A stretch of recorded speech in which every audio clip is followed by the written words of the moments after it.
for everybody, not just a small few. Daisy Cooper, Liberal Democrat spokesperson. Thank you, Mr. Speaker. The country is paying the price for 2 anti-growth Labour budgets.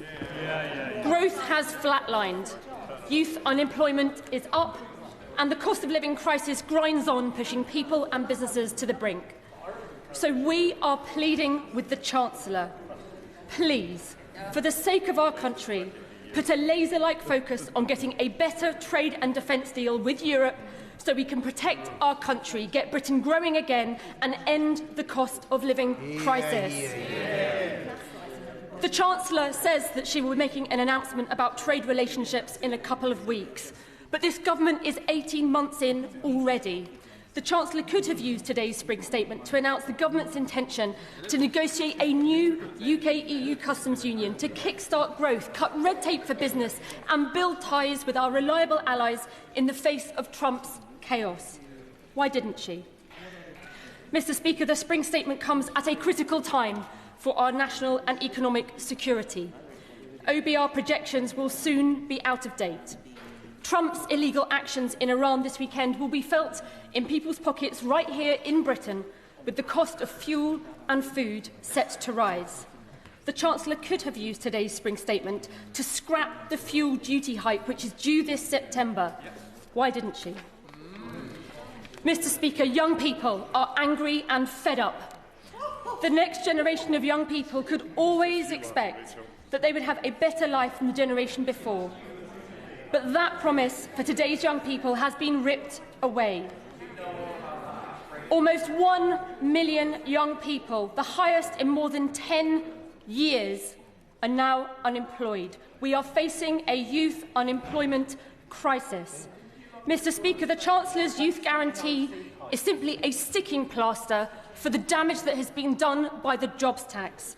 The Chancellor could have used today's spring statement to reverse the jobs tax changes that have undermined job opportunities for young people and part-time workers. Why didn't she? Mr. Speaker, graduates are being ripped off. They've studied hard.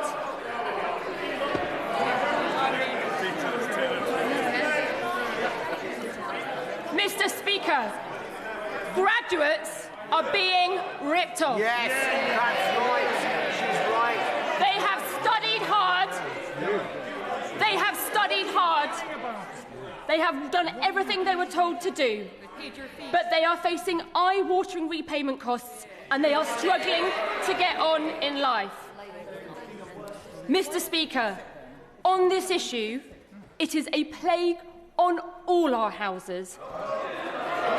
Partisan point scoring does no favours to those young people. We have set out what we would do. The Chancellor could have used today's spring statement to end the repayment threshold freeze, putting £100 back in graduates' pockets in the first year, rising to £210 in the third. Why didn't she? Yeah, absolutely right. And Mr. Speaker, with great instability and conflict around the world and a move away from the rules-based system to great power politics, we must look urgently at building our national energy, defence and food security. And in so doing, we can and must turn the necessity of building national resilience into strategic opportunities for economic growth. We welcome the fact that the government has done a deal for helicopters with Leonardo as a result of the calls from these Liberal Democrat benches, especially honourable members from the South West who have raised this issue week in, week out. But the Chancellor could have used today's spring statement to launch a new defence bonds programme as part of a plan to spend 3% of GDP on defence by 2030. Why didn't she? And Mr. Speaker, finally, to come full circle, as I said, the country has paid the price for 2 anti-growth Labour budgets, and the OBR today is clear.